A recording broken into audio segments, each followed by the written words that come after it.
वंदे संदृष्टिसिद्ध्यर्थं संदृष्ट्यर्थप्रकाशकम् मंगलम भगवान वीरो मंगलम गौतम गणे मंगलम कुंद कुंदाद्यो जैन धर्मोस्तु मंगलम सर्वमंगल मांगल्यम सर्वकल्याणकारकम प्रधानम सर्वधर्माणां जैनम जयतु शासनम।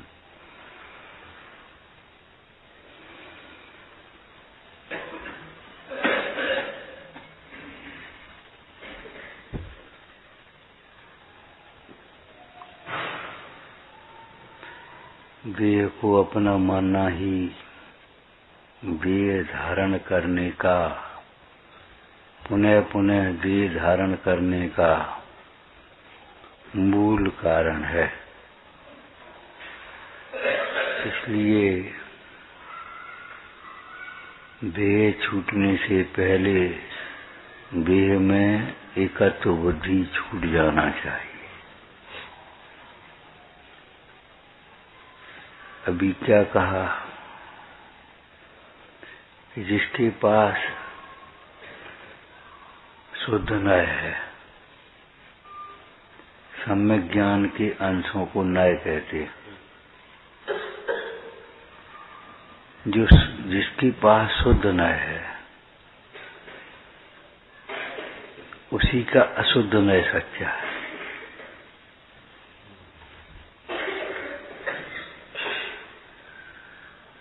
जो अपने आत्म स्वभाव को जानता है उसे ही पर्याय का सम्यक ज्ञान होता है।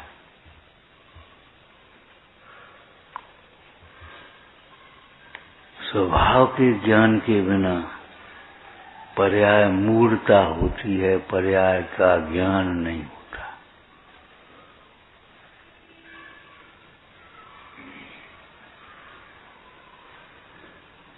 प्राप्त पर्याय में ही तन्मयपना हो जाता है, लगने लगता है इतना ही मैं हूं। इससे आगे पीछे की बातें को सोच नहीं पाता।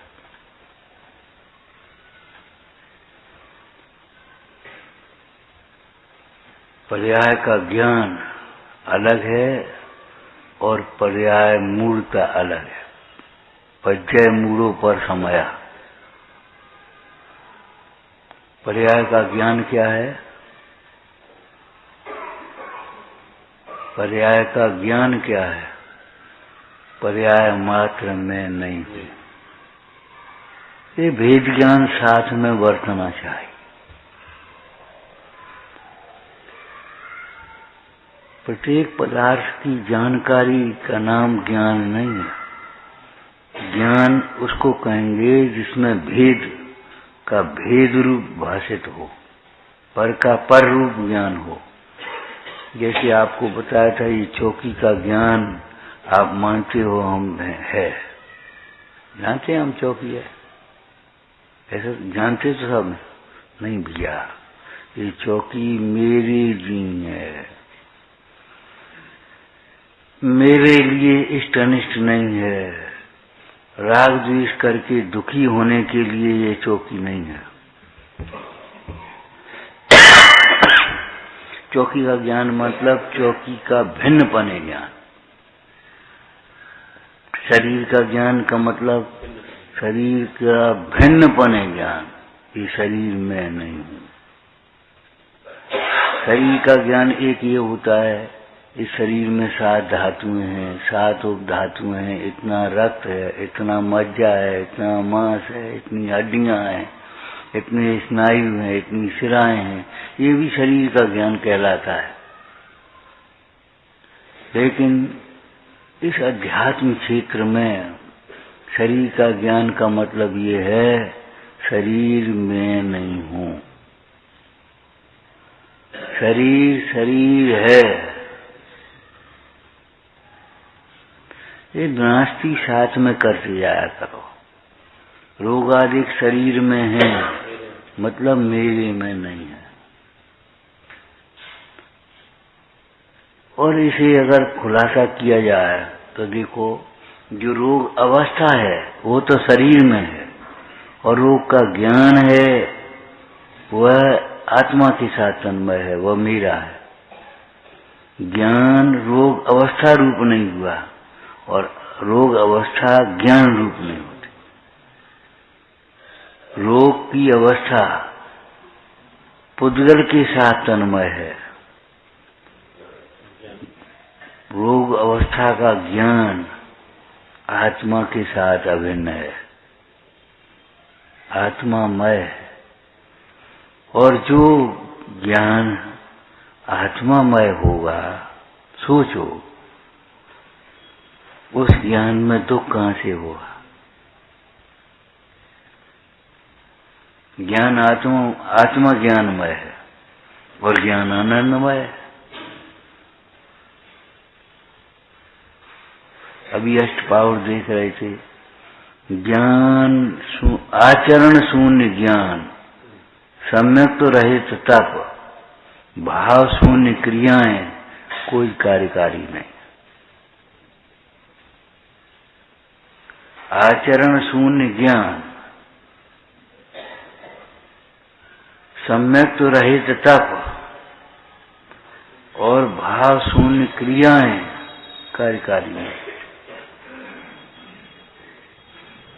मुख्य मार्ग में जो ज्ञान कहा है वह आचरण सहित ज्ञान को ज्ञान कहा है।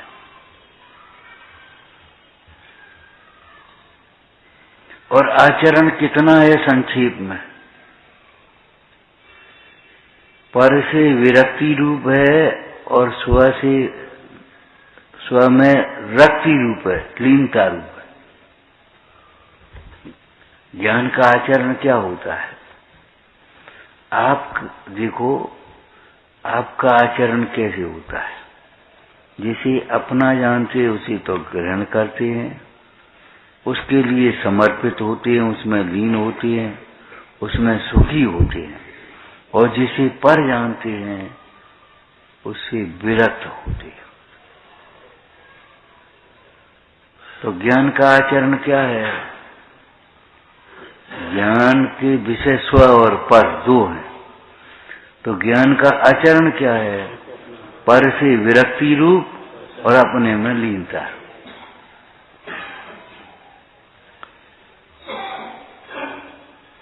ज्ञान का आचरण एक नहीं है, विरक्ति पर से और स्व में लीनता भी। स्व में संतुष्टि, तृप्ति, लीनता, भावना, एकाग्रता सभी एकार्थवाची है।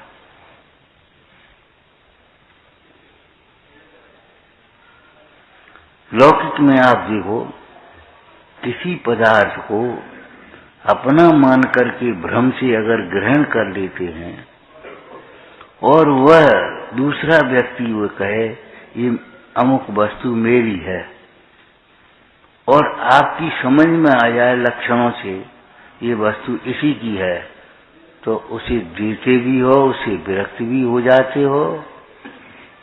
गुस्सा की वजह से फेंक नहीं देते, भैया ये चश्मा तो मेरा है, तो आप फेंक नहीं देंगे इसको।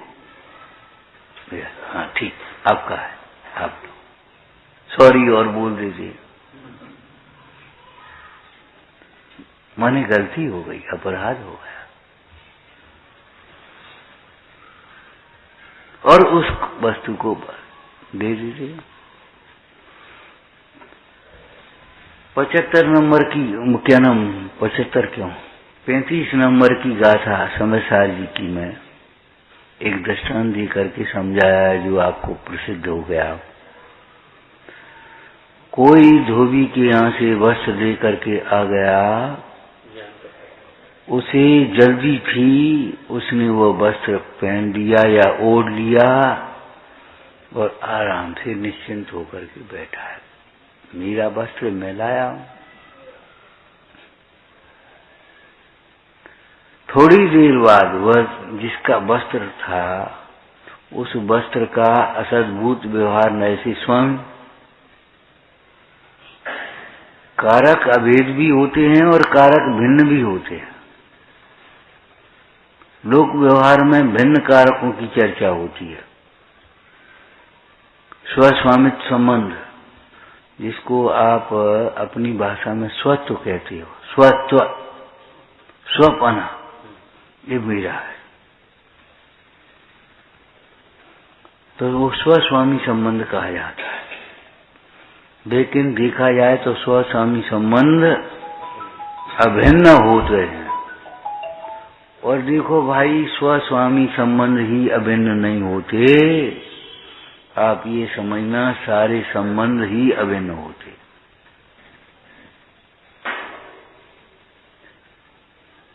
जिसमें भिन्नता होती है उसमें संबंध नहीं होते, और जिसमें संबंध होता है भिन्नता। स्वस्वामी संबंध ही अभिन्न होता है, अकेला। आधार आदि संबंध, व्यापक संबंध, भोक्ता भोग संबंध, वेद वेदक भाव, सब अभिन्न होते हैं। माने संबंध एक में ही होता है, संबंध दो में नहीं होते। कारकों का ये भेद करके, अभेद करके समझाया भी है। वृक्ष की डाली, जिसे आप कहते हो हमारा चश्मा, हम भिन्न है और चश्मा भिन्न है, ऐसी वृक्ष की डाली थोड़ी है। वृक्ष की डाली, वृक्ष की डाली वृक्ष से भिन्न है। मिश्री का मिठास मिश्री से भिन्न है।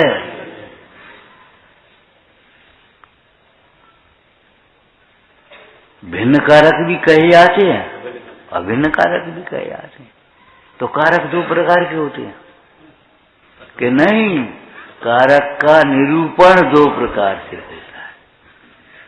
बहुत प्रसिद्ध वाक्य है, आप याद कर लेना, मोक्ष मार्ग दो नहीं, मोक्ष मार्ग का निरूपण दो प्रकार से। जो निश्चय मोक्ष मार्ग है उसी मोक्ष मार्ग मानना, जानना, समझना, कहना, ये सब परमार्थ है। और जो मोक्ष मार्ग तो है नहीं, फिर क्यों कहा गया कि मोक्ष मार्ग का निमित्त अथवा सहचर है, उसी मोक्ष मार्ग कहना वह व्यवहार मोक्ष मार्ग है। दोनों को सत्यार्थ जानना भ्रम है, दोनों को उपादेय मानना भूल है। उस दिन रात को एक बात कही थी, व्यवहार परमार्थ के लिए है, व्यवहार स्वयं परमार्थ नहीं है।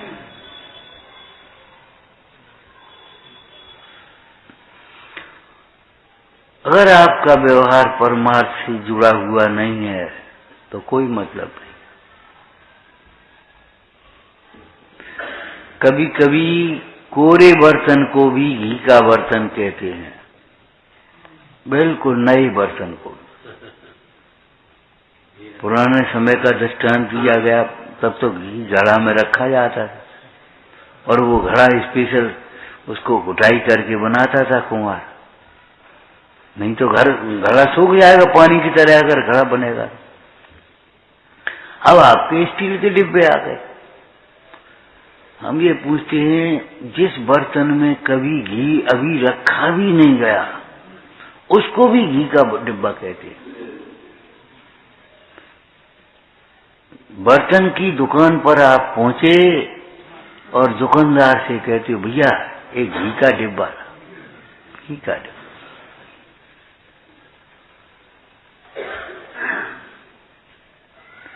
घी का डिब्बा हमारे यहाँ नहीं है, हमारे यहाँ तो स्टील के डिब्बे हैं।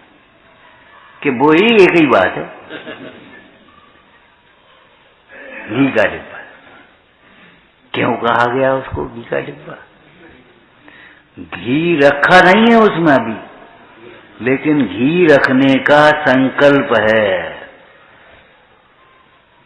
एक निगम नय होता है, संकल्प ग्राही नय।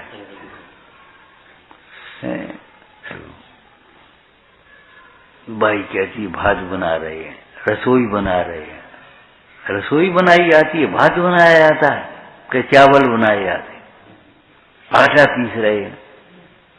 इस तरह के बहुत शब्द प्रयोग किए जाते, जो उसका फल है। थाली में गेहूं बीन रहे, गेहूं बीन रहे, गेहूं बीनते हैं। कोई बाई गेहूं नहीं बीनती,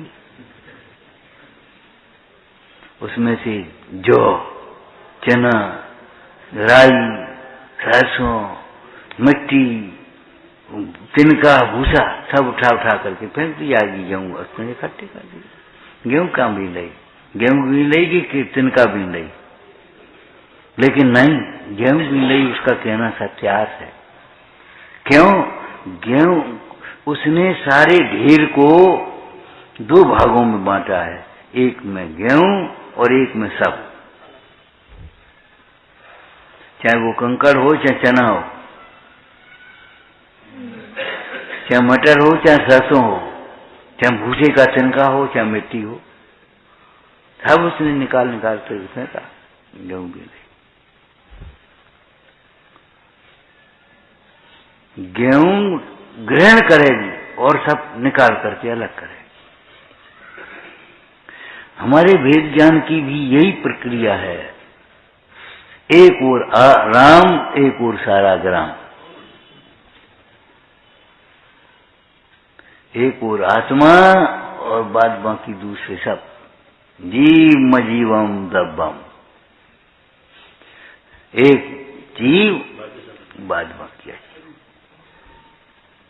कि जो अजीब हैं वे तो अजीब हैं, पुद्गल धर्म धर्म आकाश काल, लेकिन भिन्न जीवों को भी अजीबवत कहा है तात्विक दृष्टि से। क्यों? अजीब तो उसे कहते हैं जिसमें ज्ञान न हो, कि हाँ इसमें एक शब्द और जोड़ लेना, मेरा ज्ञान। इसे हम अजीब कहें तो ठीक है, इसे अजीब क्यों कह रहे हैं? कि इसमें मेरा ज्ञान नहीं।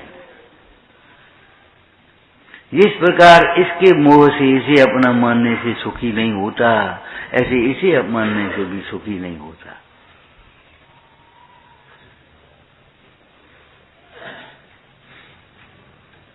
स्व पर, बस एक स्व, बाद बाकी सब पर। जैसे उसने एक और गेहूं, एक हिस्सा और एक में सब, जो कुछ भी हो विजाती है, वो सब निकाल करके अलग करेगी, गेहूं ले जाएंगे।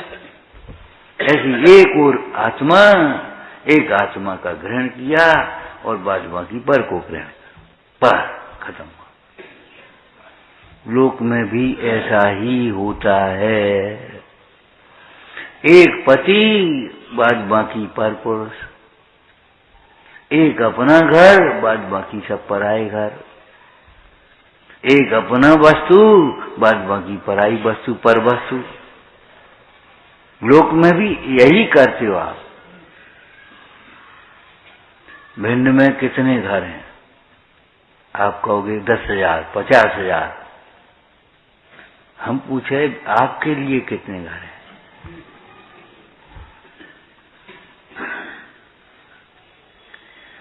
उस घर के प्रति जिसका सद्भावना है, उसके साथ तो हमारा व्यवहार है। ये हमारा मामा है, ये हमारा चाचा है, वो माँ उनका घर है, उनका घर है। इस घर के साथ जिसकी सद्भावना है,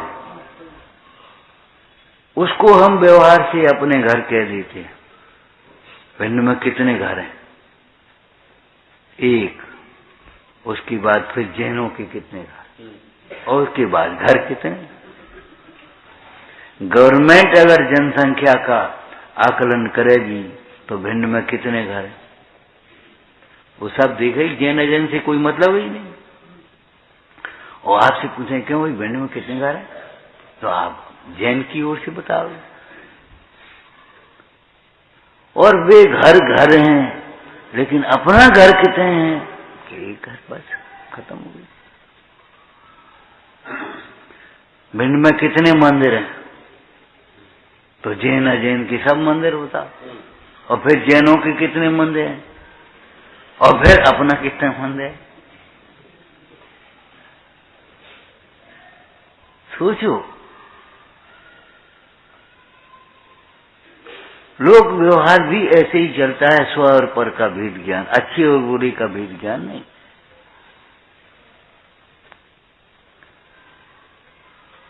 इतनी आपकी चप्पल जूते बाहर पड़े, आप यहां से उठोगे, पहनोगे, चल दोगे, किसके पहनोगे? अच्छे से पहनोगे कि अपने पहनोगे? अगर अच्छे से पहनोगे तो चोर हो जाओगे। अगर उस समूह में से अच्छे और बुरे की दो कल्पनाएं कर रखी तो आप चोर हो जाओगे, नीयत दिख जाएगी। और अपने पराये की करोगे तो कोई मतलब ही नहीं। बढ़िया पहनती ये तो मार गई। और धोखे से अगर दूसरे की पहन जाओगे तो दूसरे दिन भैया तुम्हारी हम पहन गए थे, गलती हो गई, ये संभालो अपने। धोखे से भी धोखा क्या?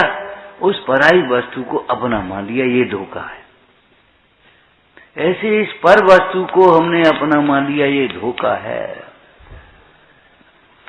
और ध्यान रखना, धोखा ठगाया जाना इतना हानिकारक नहीं जितना ठगना। अगर आपको कोई ठग लेवे तो हानिकारक नहीं, कर्म की निर्जरा हो गई।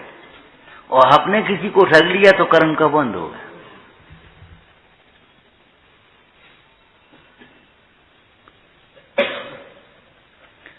आमदनी खर्चा का हमने हिसाब बताया था आपको। सवेरे उठे, पानी तैयार मिल गया, ये पुण्य का क्षय हुआ, पुण्य का व्यय हुआ। पुण्य था तो पानी मिल गया हाथ में, और नहीं तो उठा करके लेना पड़ता। पुण्य है, हाथ में पानी मिल गया। वहीं कपड़े तैयार मिल गए, यहाँ बैठने के लिए मिल गया सब, वहां बैठने के लिए सब मिल गया। जहां जाओ तहां सामग्री तैयार पुण्य मिल गई, और उसे भोग रहे हैं हम। ये पुण्य का व्यय कर रहे हैं। और किसी को पानी दिया, पानी पिया, पुण्य का क्षय। और पानी दिया, पुण्य का बंद। किसी को पानी पिलाना ज्यादा महत्वपूर्ण है, पानी पीना महत्वपूर्ण नहीं है। आपको आहार मिला, आपने भोजन किया, पुण्य का क्षय। और किसी को भोजन कराया, पुण्य का बंद। और चाहे किसी को नहीं, ये तो हम बार बार आपसे कहते हैं, भरे पेट वाले को लड्डू खिलाओ तो कोई मतलब नहीं, भूखे को 2 रोटी खिला दे तो कम से कम उसका चित्त प्रसन्न होगा। लोक व्यवहार की बात है ये। भरे पेट को आपने लड्डू खिला दिए, ये तो एक व्यवहार है तुम्हारा, कुछ नहीं बदला है और कुछ नहीं। तुमने उसके यहाँ गए तो उसने लड्डू खिला दिए, तो वो तुम्हारे यहाँ आया, तुमने लड्डू खिला दिए।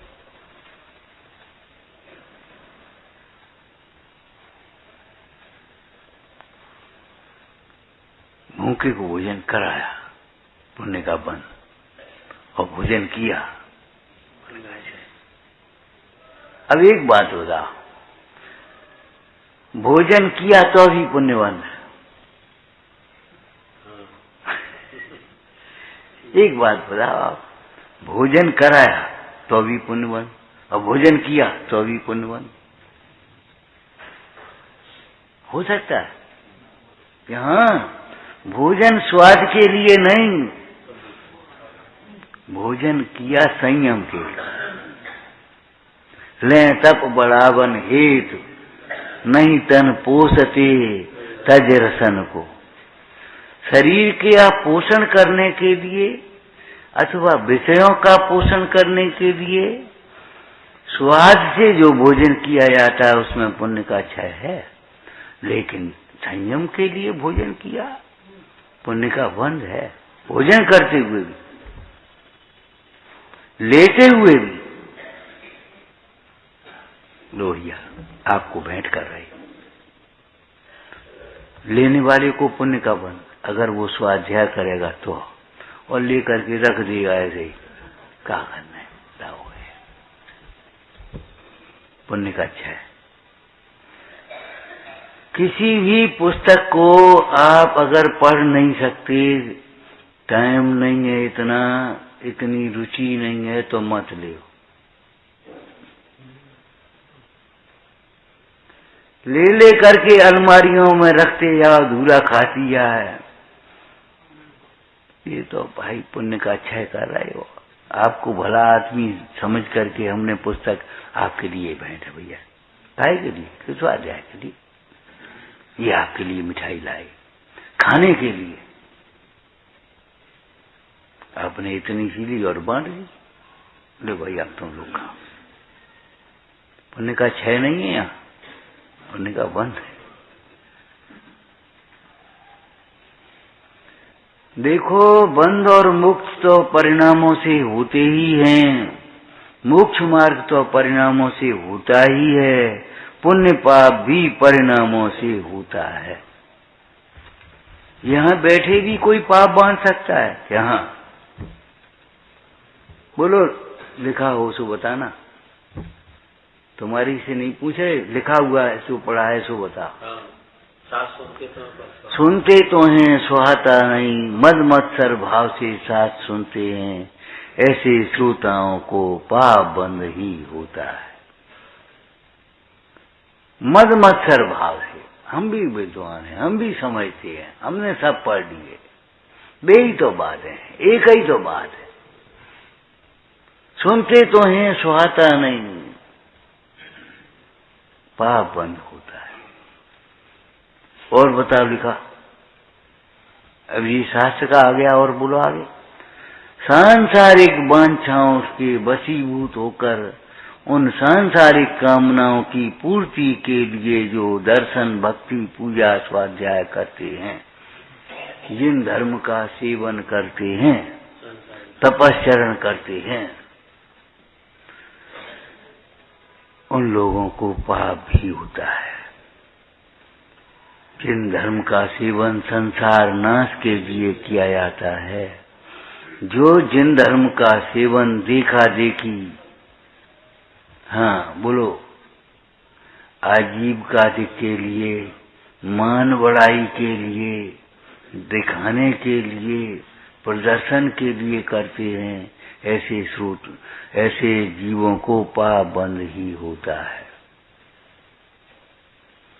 ही भी नहीं लगाया।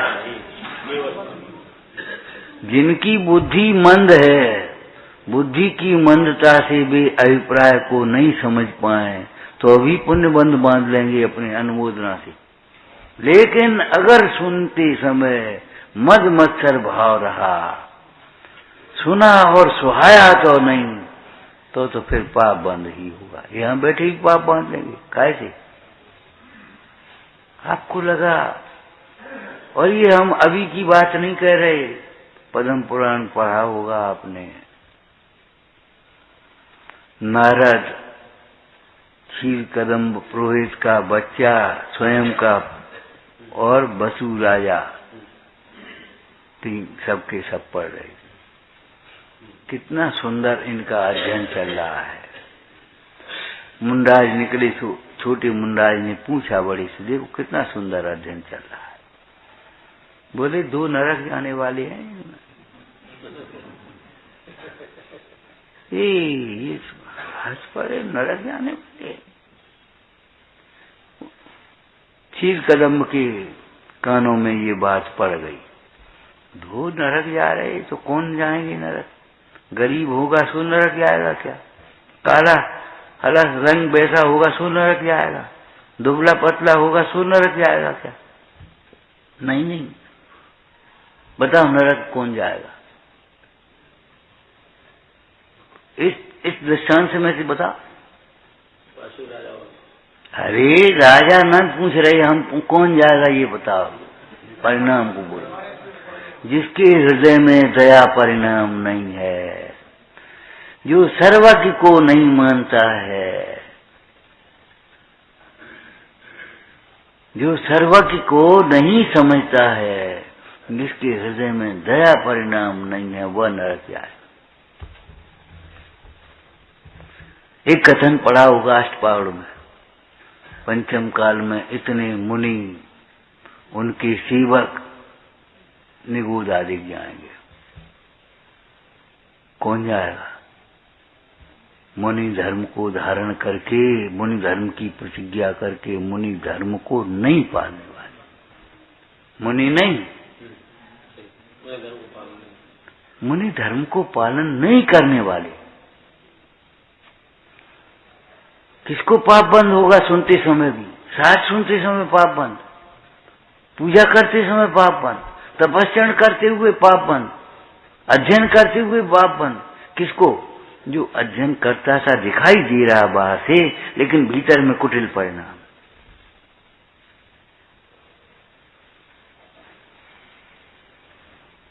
बड़ी भोली सूरत होती है अपराधियों की, और वे झट से पकड़ लेते हैं। ऊपर से ऐसे दिखाई दे रहे जैसे कजू नहीं, और वो पकड़ने वाले कैसे पकड़ते हैं?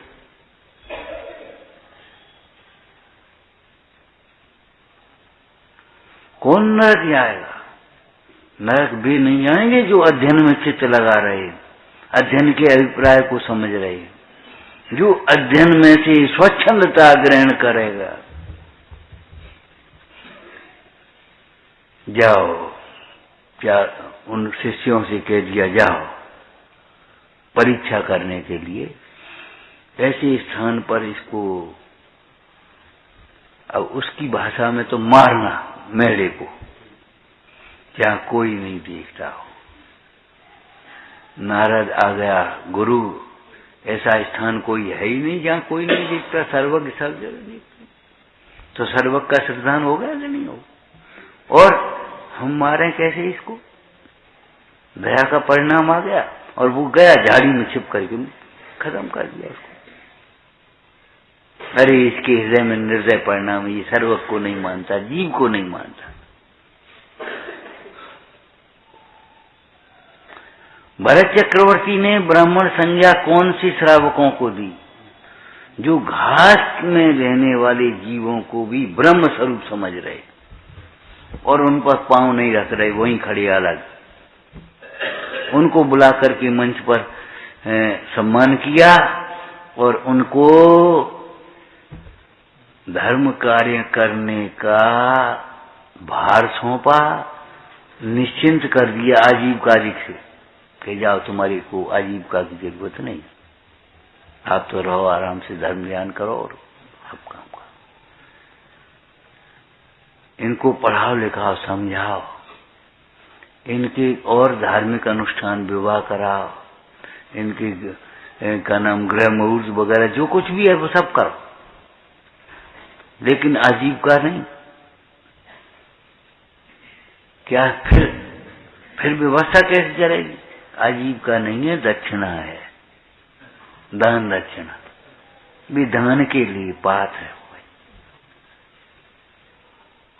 और जिनके हृदय में दया का परिणाम नहीं, वे अपनी रोटी आगे चले गए। बंध मोक्ष परिणामन सोही, पुण्य पाप परिणामन सोही। आप भ्रम में मत रहना, मंदिर आ गई तो पुण्य हो ही जाएगा। मंदिर में आकर के भी विशुद्ध परिणाम होगा तो पुण्य होगा। मंदिर में आकर के भी अगर पुण्य वो विशुद्ध परिणाम नहीं होगा तो फिर पुण्य बंध नहीं, पाप बंध ही होगा। और पाप बंध ही हल्का नहीं, वज्रलेपो भविष्यति।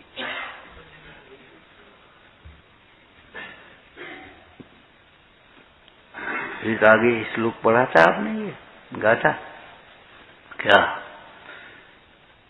जब शरीर ही अपना नहीं है तो और अपने कहां से हो सकती परपदा? जब पुत्र आदि की ही अपने अनुकूल नहीं हो तो शत्रु आदि का अनुकूल कैसे हो जाएंगे?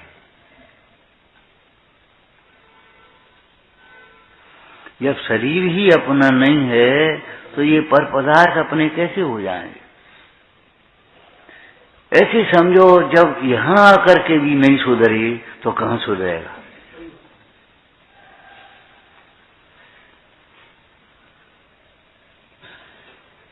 अन्य क्षेत्रे कृते पापम धर्म क्षेत्रे विमुच्यते।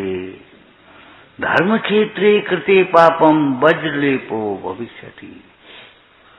पाप चाहे स्थूल हो चाहे सूक्ष्म हो, चाहे पाप हो, चाहे पाप का बाप मिथ्यात हो, सब समझ लेना। कभी सोचते नहीं हो। अन्य क्षेत्र में किया गया पाप माने अन्य क्षेत्र में किए गई पर द्रव्यों में आत्म की बुद्धि मिथ्यात्व पाप है कि नहीं? पाप का पाप। अन्य क्षेत्र में जो आप मानते हो, सो मानते हो, वही यहां माने तो बताओ जी, बताओ अब ये मान्यता कहां छूटेगी? अरे यहां तो कम से कम आत्मा मानो। यहां भी अगर आप अपने को सेठ मानते रहे, यहां भी आप अपने को पंडित मानते रहे, यहां बैठ करके श्रोता मानते रहे, यहां बैठ करके वक्ता मानते रहे, तो न श्रोता है न वक्ता है। यहां बैठने से एक बात बताओ, इसको यहां रख दें तो क्या फर्क पड़ेगा? बिना कपड़े के यहां रख दें तो क्या फर्क पड़ेगा? और यहां रख दें तो क्या फर्क पड़ेगा? आखिर जो है सो है। अचेतन पदार्थ भी चाहे कहीं भी हो, आखिर वही का वही तो है। तो फिर यहां बैठने से श्रोता हो गए, यहां बैठने से वक्ता हो गए, जी क्या मतलब? ये क्या है?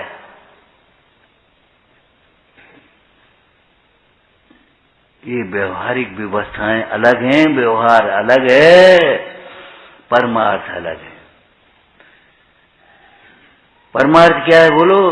जीव सदा ज्ञाता स्वरूप है। यहां भी ज्ञाता स्वरूप है, यहां भी ज्ञाता स्वरूप है। और जो अपने को ज्ञाता स्वरूप अनुभवता है, वह स्वयं आनंदित होता है। उसे ही विकल्प के काल में दूसरे को ज्ञाता स्वरूप बताने का भाव आ जाए, तब वो सच्चा वक्ता होता है।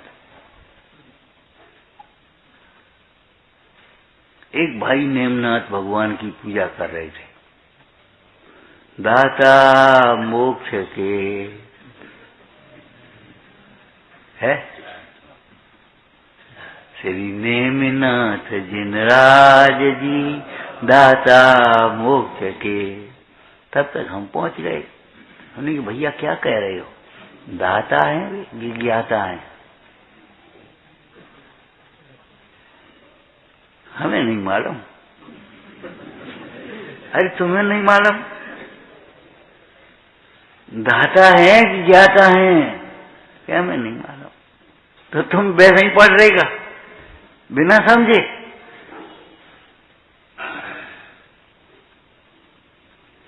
एक बात बताओ, अगर वे मोक्ष मार्ग की ज्ञाता नहीं हुए तो भगवान कैसे बन गए? कौन से मार्ग से बन गए? पहले ज्ञाता हुए, पहले रोग की ज्ञाता बने डॉक्टर तब बन पाए। अब इलाज करोगे कि पहले ही कर लोगे? पहले अध्यापक होने से पहले अध्ययन किया, उसके बाद अध्यापन करोगे, पहले ही कर लोगे? तो भगवान पहले ज्ञाता दाता के पहले दाता फिर ज्ञाता का अनुमान से कह रहे हैं। आत्मा में सुख होगा, मोक्ष में सुख होना चाहिए, अनुमान से कह रहे हैं। स्वानुभूत मार्ग के प्रणेता है।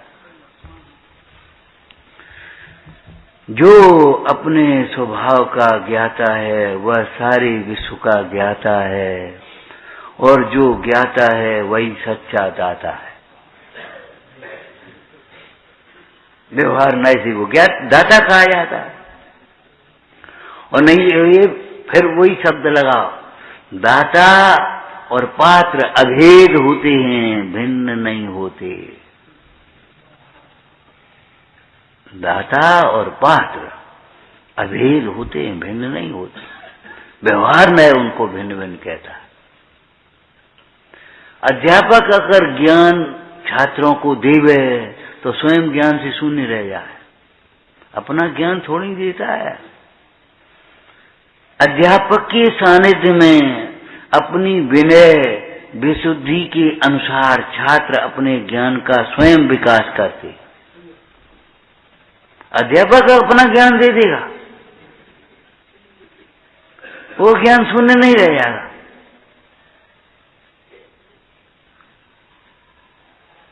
सोचो, हजारों छात्रों को पढ़ा दिया उसने और स्वयं उतना ही पक्का और बढ़िया हो गया। मजा आया। स्पेशलिस्ट अध्यापक कोई ज्ञान से शून्य नहीं हो गया।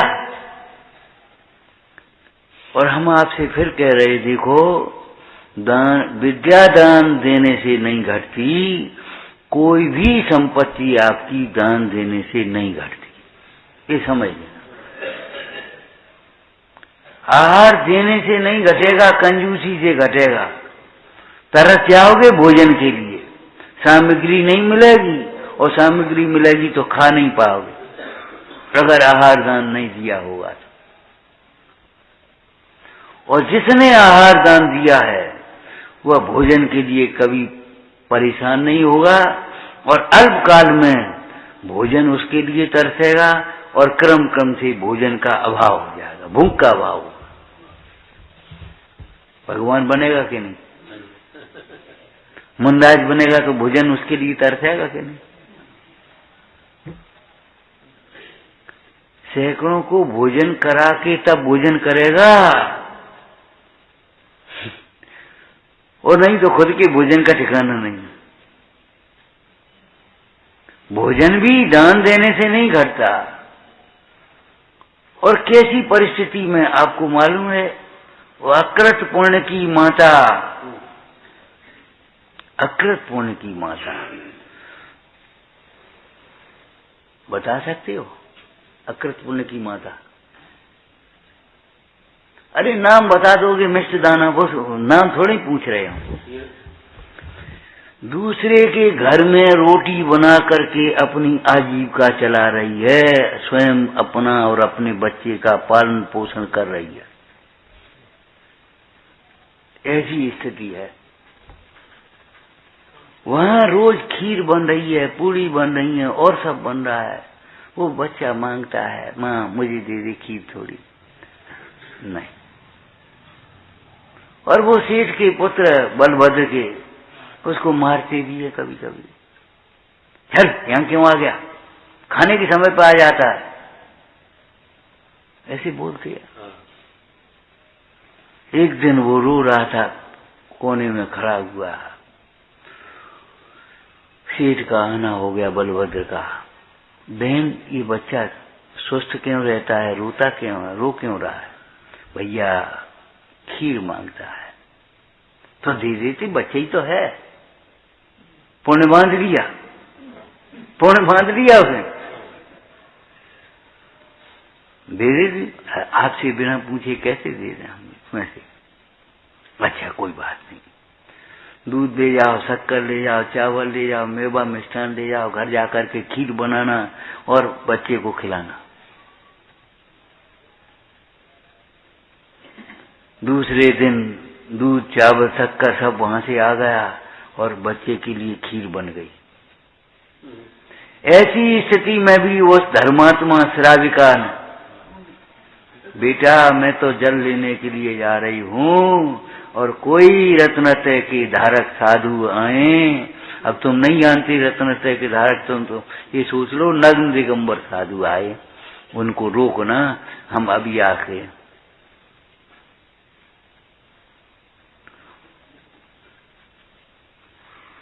इतने दिन में खीर बनी, हम पहले खाएंगे कि पहले महाराज को खिलाएंगे?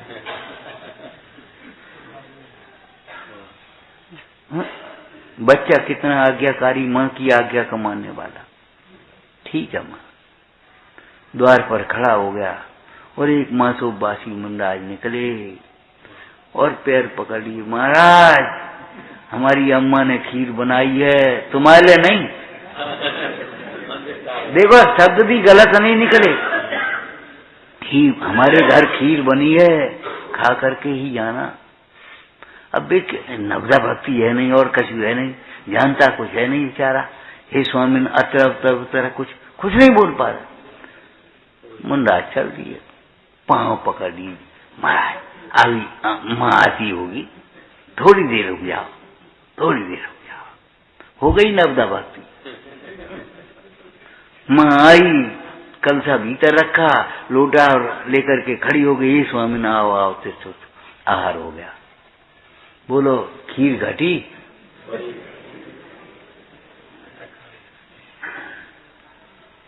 अरे अकेले बच्चे ने नहीं खाई, सारे गांव ने खीर खाई, खिलाने वाले ने खाई। जो खिलाने वाला वो खा रहा है। दान देने से संपत्ति भी नहीं घटती, धन भी नहीं घटता, बुद्धि तो नहीं घटती, विद्या रूपी धन ही अकेला ऐसा नहीं है जो दान देने से बढ़ता है। सारी संपत्ति, सारी सामग्री दान देने से बढ़ती है, घटती ही नहीं। नहीं समझ में आई तो अब तो क्या समझ में आएगी। कुआं बदल गए, बोरिंगें आ गई, नलों का पानी आ गया, अब क्या समझ में आया, हम क्या दृष्टांत दें। कुएं से पानी निकलता जाता था और बढ़ता जाता था, झीलें खुलती जाती थी।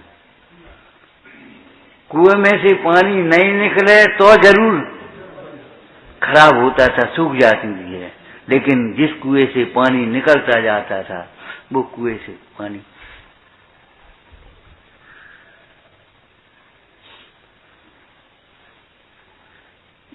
वो मक्खनलाल जी दिल्ली वाले जिन्होंने भव्य प्रमोद दिखा ना, भव्य प्रमोद, अब तो शायद कम रह गई। उसमें दृष्टांत दे करके इस तरह से खूब समझाया। हे धनवानो, अगर धन की रक्षा तुम्हें मंजूर है तो दानी बनो। कुएं से अगर पानी नहीं निकलेगा तो प्रत्यक्ष देख लो, सड़ जाएगा। हाथ से धरा है सो धरा में धरा रह जाएगा, और हाथ से दिया है सो तुम्हें प्राप्त हो जाएगा। देना सीखो,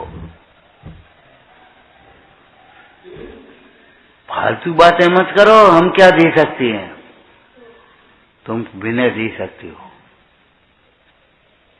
देना सीखो, स्नेह दे सकते हो, सहानुभूति दे सकते हो, क्षमा दे सकते हो।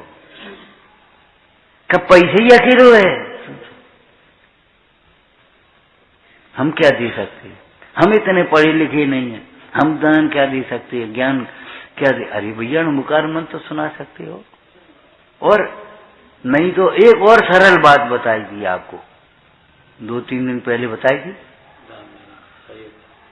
है? कम से कम देने वालों की अनुमोदना तो कर ही सकते हैं। अच्छी पाठशाला चल रही है, अच्छी पाठशाला चल रही भैया। और रविवार को इनाम हमारी ओर से बांट देना, सब बच्चों को कापियां हमारी ओर से दे देना, सबके लिए किताबें मंगा देना हमारी ओर से बेंचें बनवा देना। जगह कम पड़ रही है, अरे हमारी ओर से ले लो, हम तैयार हैं, ले लो। अनुमोदना तो कर सकते हैं, क्यों नहीं कर सकते? और पाप की अनुमोदना भी पाप है, और अनुमोदना के द्वारा जितना पाप बांधता है उतना स्वयं नहीं करता। सच पूछो तो विवाह एक किया तुमने, और विवाह की अनुमोदना कितनों की करते? कराते 2-4 अपने संबंध के। भैया कोई लड़का बताओ, कोई लड़की बताओ, हम लड़का को विवाह करा दो, लड़की का विवाह करा दो, 2-4 करा दो, बता दो। लेकिन अनुमोदना कितने कर देते? जाने कितनों की अनुमोदना कर दी। व्यापार एक कर रहे हो, थोड़ी देर कर रहे हो, और अनुमोदना बाकी दुकान बढ़िया चल रही, तुम्हें क्या मिलेगा?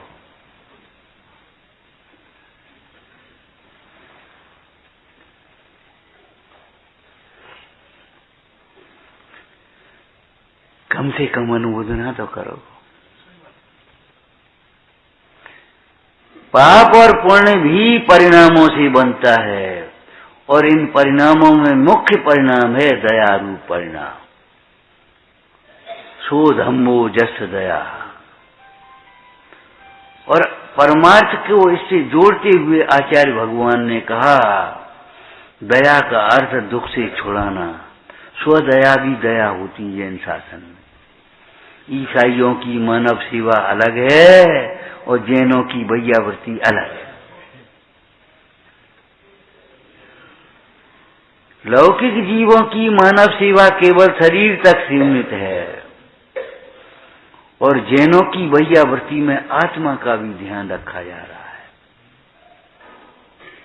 हम इनके पैर काय को दाब रहे हैं, इन्हीं के काय को दाब रहे, इनके क्यों नहीं दाब रहे? भाई ये इनके पैर में थोड़ी सी टूटन है तो उपयोग वेर उधर चला जाता है। अब इनके पैरों की सेवा हम करें और मालूम है क्या कर दें? सेवा करते समय हम शरीर की सेवा हम कर रहे हैं, तुम आत्मा की सेवा करो। ये काम हम कर लिए, तुम जा पूजा करो। होता है? तुम जाओ, ये कपड़ा हम धो लेंगे और तुम जाओ अपने, तुम अपना काम करो। तुम जाओ अपने आत्मा की सेवा करो। हम तुम्हारी ये शरीर को कौन देखेगा कि शरीर को हम देख रहे हैं? और जो शरीर की भैयावृत्ति कराते हुए केवल शरीर पर उपयोग रखता है, ममता को नहीं छोड़ता है, प्रमाद को नहीं छोड़ता है, वह पाप बांधता है सेवा कराकर। उस भैयावृत्ति का तुम सदुपयोग करो। भैयावृत्ति खेल नहीं है, खिलौना नहीं है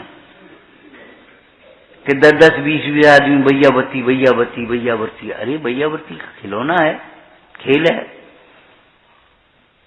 प्रवचन सार जी में बहुत सुंदर चर्चा की है भैयावृत्ति के प्रसंग में। श्रम निवारणार्थ,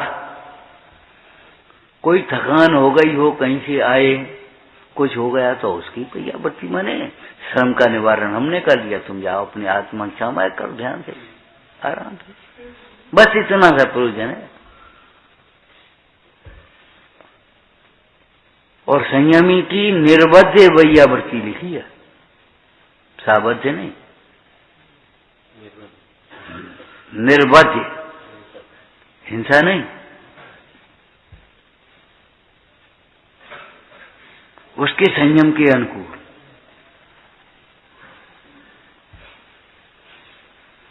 चर्या में अनुकूल होना यह भैयावृत्ति है, ध्यान रखना। भैयावृत्ति किसे कहना? कि चर्या में अनुकूल होना यह भैयावृत्ति। भैयावृत्ति एक प्रदर्शन नहीं है, मनोकामनाओं को पूरा करने का साधन नहीं है।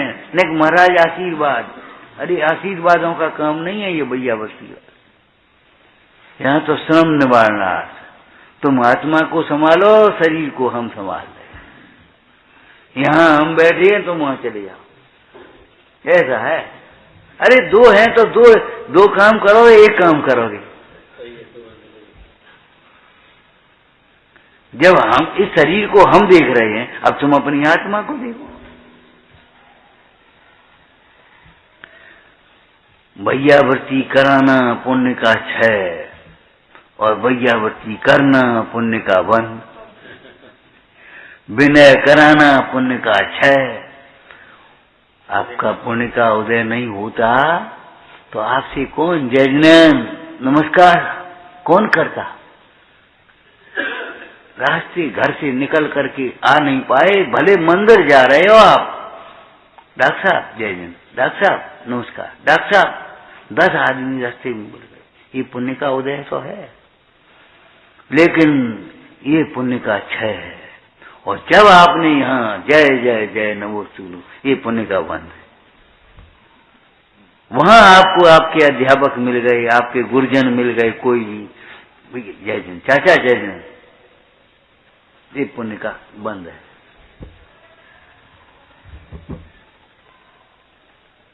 आमदनी और खर्चा का हिसाब लगाओ भाई। खर्चा कम आमदनी ज्यादा है तो फलोगे फूलोगे, और खर्चा ज्यादा और आमदनी कम, ये लक्षण मिट जाने के, ये लक्षण पिट जाने के। सम्मान लेना जानते हो, सम्मान करना नहीं जानते। सम्मान लेने में पुण्य का क्षय है और सम्मान करने में पुण्य का बल है।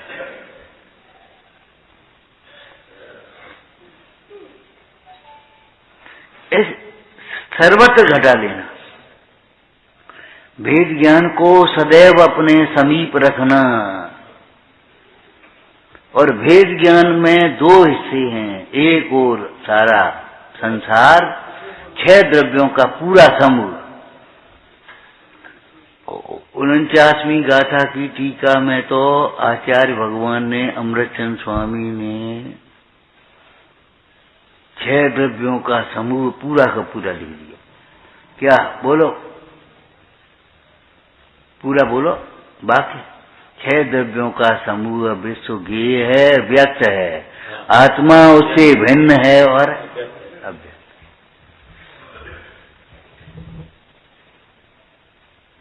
नियम सार जी में मुनराज उसी शैली में कह रहे हैं, 7 तत्वों का समूह पर द्रव्य होने से वास्तव में उपादेय नहीं है।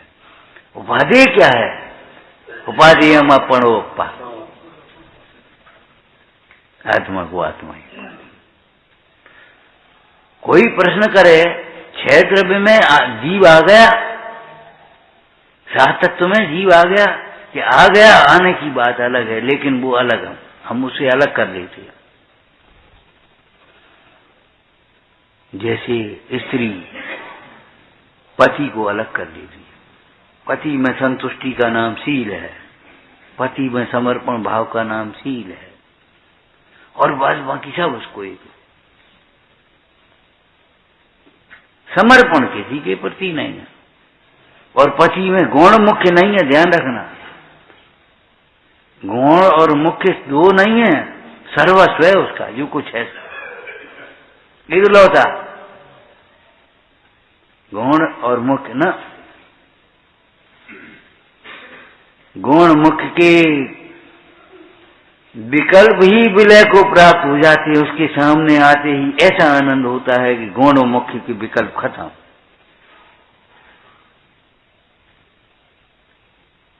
सर्वस्व, सारे जीवन के सौभाग्य का आधार उसका एक पति है।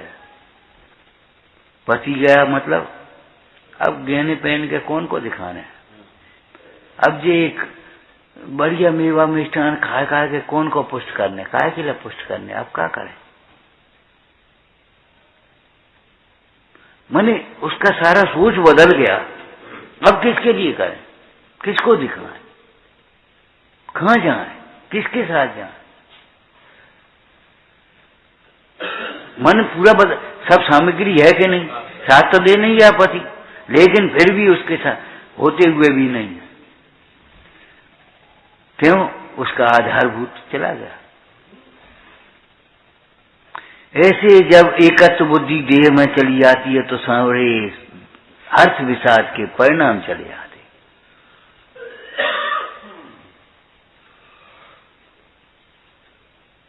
लेना ही नहीं, देना भी सीखो। भक्ति दोगे तो आपको मोक्ष मार्ग मिलेगा। भक्ति अगर नहीं होगी तो मैं मोक्ष मार्ग कहां से मिल जाएगा? एक दृष्टांत दिया था पहले, एक बालक अपने अध्यापक से रिजल्ट दिखा रहे थे, बोला गुरुजी आपके लिए तो सब समान है, उनको आपने 48 नंबर दिए, उनको 40 नंबर दिए, हमें कम से कम 17 ही दे दी तो पास तो हो जाए। आपके लिए तो सब समान है। मालूम है गुरुजी का उत्तर क्या था? बेटा हमारे लिए तो सब समान है, लेकिन सबके लिए हम समान तो नहीं है। सबके लिए तो हम समान नहीं है, सबकी विनय अलग अलग है, सबका समर्पण भाव अलग अलग है।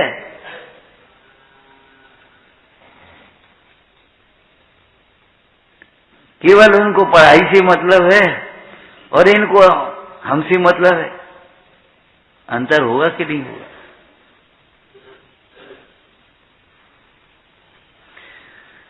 अरे हम तो सब, भगवान तो हमारे लिए एक से है, तुम्हारे लिए एक से, सबके लिए एक से, लेकिन भक्ति तो हमारी तुम्हारी सबकी अलग अलग है। फल भक्ति का है कि उन भगवान को कर दिया हुआ है? बेटा हम तुम्हें 40 नंबर 10 नंबर 20 नंबर हम नहीं देते। हम तो तुम्हारी कॉपी पर जो लिखा है नंबर बताते हैं, देते नहीं। नंबर देते हैं कि बताते हैं? बताते हैं, उसी को व्यवहार में देते हैं कहा जाता है। तो मोक्ष मार्ग के बताते हैं कि देते हैं? बताते हैं। तो दाता कहने में आते हैं, दाता मोक्ष के।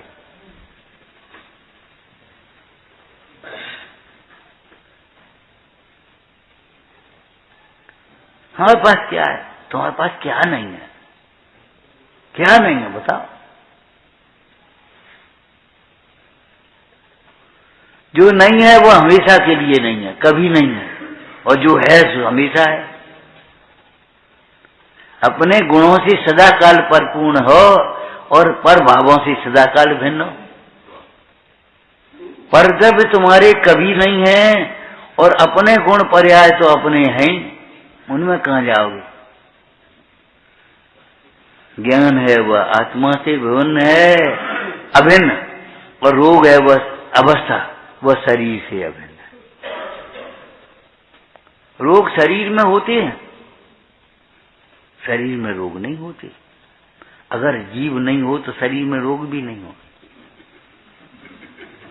कहाँ होंगे? इस खंबे में तो नहीं होंगे। एक स्टैचू बना दिया उसमें नहीं होंगे।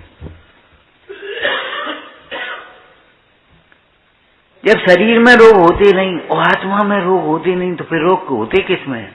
कि हाँ यही तो पूछ रहे हैं कि भैया आत्मा को भूल कर जो शरीर को अपना मानता है उनको रोग होते।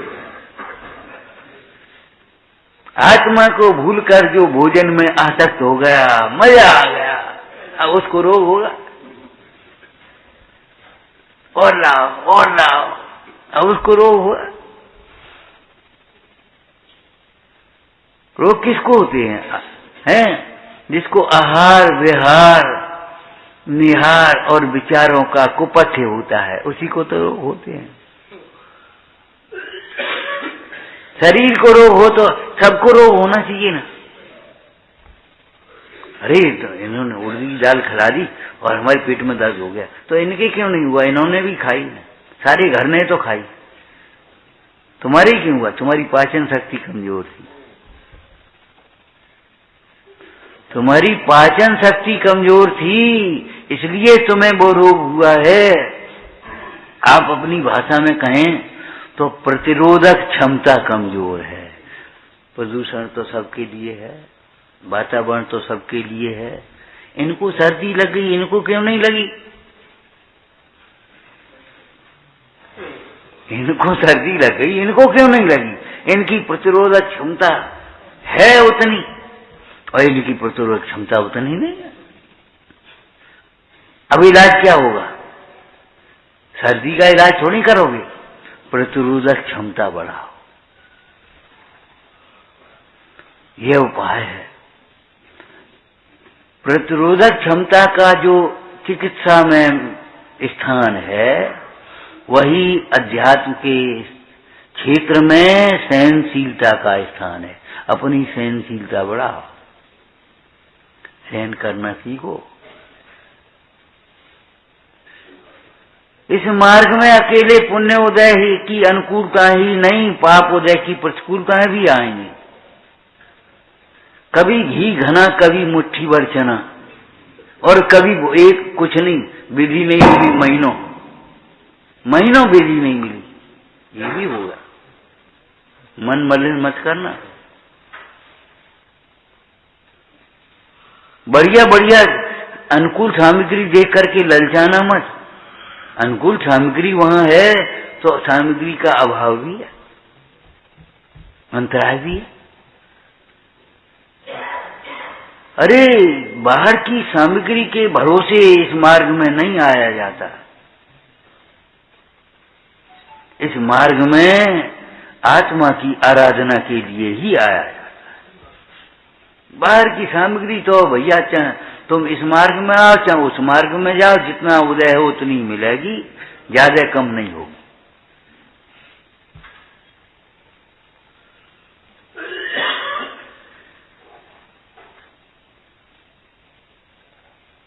आत्मा को हम जान सकते हैं। क्यों? शुद्ध आत्मा को अभी भी, जैसे एक प्रणाली है नए, मिश्री में मिठास को कैसे जान सकते हैं? रसना इंद्री से। मिश्री में मिठास को कैसे जान सकते हैं? दिखता तो है नहीं। क्या दिखता क्या होता है? जैसी मिश्री है वही मिठास ही तो है, सर्वांग में मिठास है। उस मिश्री के मिठास को रसना इंद्री के द्वारा ही आप जानोगे, चक्षु इंद्री के द्वारा नहीं। फूल की सुगंध को घ्राण इंद्री के द्वारा ही जानोगे, रसना इंद्री से नहीं, कर्ण इंद्री से नहीं, घ्राण इंद्री से जानोगे। शब्दों की, पुद्गलों के शब्द नाम के गुण को कर्ण इंद्री से जानोगे, चक्षु से नहीं। आंख से सुनोगे कि कान से सुनोगे? आंख से नहीं सुनते, कान से नहीं सुनते, वो अलग बात है। लेकिन आंख से सुनोगे कि कान से सुनोगे? स्पर्श को स्पर्शन इंद्री से ही जाना जाएगा। अब सिद्धांत क्या हुआ? बस इतना ही कहेंगे। बोलो। जो जिसका विषय होता है वह उसी के द्वारा जाना जाता है। अब कोई कहे मिश्री में मिठास देखना हमें दिखाई नहीं देती। तुम आंख से देखते हो, दिखाई कैसे देगा? तुम छू करके देखते हो, छू करके कैसे दिखाई देगा? छूने में तो नमक और मिश्री एक ही चीज दिखाई देगी। लेकिन रसना इंद्री से देखो, चाक करके देखो। माँ ने बेटे से कहा, बेटा पढ़ा लिखा, बेटा दाल में नमक देखना, वो ऐसे देखने लगा। इसमें तो दिखाई नहीं देता नमक वमक। अरे ऐसे थोड़ी दिखाई देगा, चाक करके देख। सोचो, सिद्धांत समझ में आया? जो जिसका विषय होता है वह उसी के द्वारा जाना जाता है। तो जिसमें स्पर्श नहीं है, रस नहीं है, गंध नहीं है, घ्राण नहीं, वो स्पर्शन नहीं है, स्पर्श नहीं है, रस नहीं है, गंध नहीं है, शब्द नहीं है, वर्ण नहीं है। अब बताओ वो कैसे जाना जाएगा? अतीन्द्रिय आत्मा अतीन्द्रिय ज्ञान के ही गम्य है, स्वानुभूत्या चकास्ते। अब तुम इंद्रियों से देखो, जी कहें आत्मा दिखाओ तुम हमें, दिखा कैसे दिखाएं भैया? तुम हमें फूल की गंध दिखाओ। क्या फूल की गंध घ्राण इंद्री से देखी आएगी? क्या हाँ, तो फिर आत्मा अतीन्द्रिय स्वानुभव से देखा जाएगा, स्वानुभूत्या चकास्ते।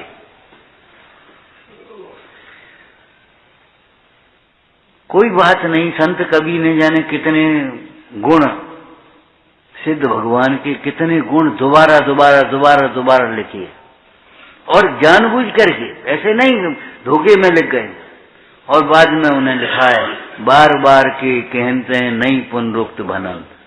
हम भी आपसे बार बार कह रहे, परिणामों का धर्म समझना ही होगा।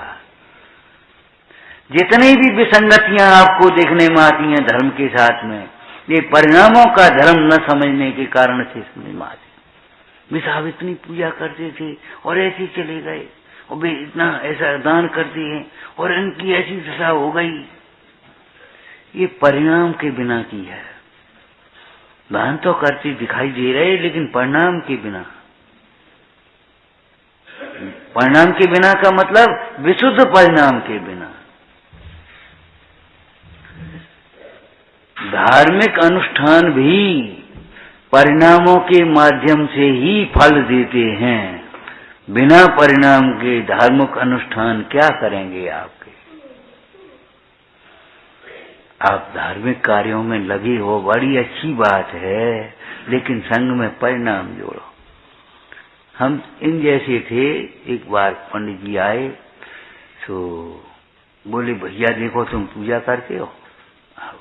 पूजा करते हो, बता। तो देखो मेज, पूजा की मेज क्या है? क्या फूलगल। किताब क्या है? फूलगल। थाली क्या है? पुद्गल। द्रव्य क्या है? पुद्गल। 8 द्रव्य पुद्गल ही ना। अच्छा, अब तुम्हारे हाथ क्या है? पुद्गल। सब पुद्गल पुद्गल पुद्गल है। एक परिणाम ही तो तुम्हारे हैं। बीज नहीं जोड़ोगी तो का मतलब तुम्हें का मिलेगा? मैंने समझाने का ढंग समझ में आया? भाई कितनी बड़ी कंपनी हो, करोड़ों का लाभ हो, लेकिन तुम्हारा शेयर तो कुछ है नहीं, तुम्हें क्या मिलेगा? तुम्हें कितना मिलेगा? जितना तुम्हारा शेयर है। तो इस क्रिया में तुम्हारा शेयर कितना है ये बता।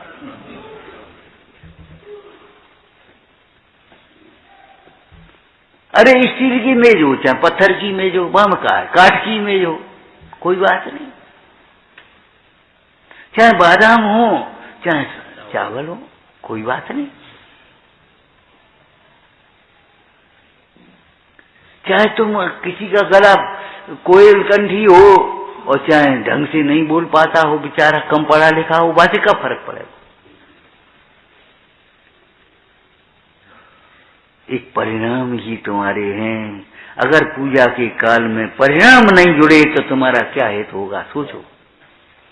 स्वाध्याय में तुम्हारे परिणाम नहीं जुड़ेंगे, तुम्हारा क्या हेतु होगा?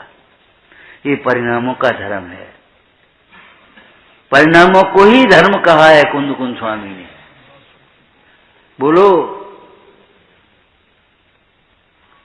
मोह क्षोभ से रहित साम्य भाव रूप परिणाम का नाम धर्म है।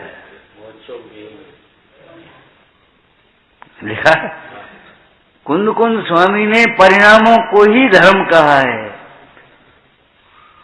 और परिणामों का धर्म नहीं समझ में आया तो कुछ नहीं समझ में आएगा, प्रदर्शन रह जाएगा,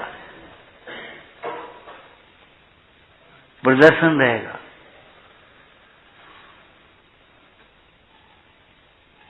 जितना हमारा उपयोग जुड़ा, जितनी हमारी परिणामों की विशुद्धता हुई, वही हमारी आमदनी है, वही हमारी लाभ है।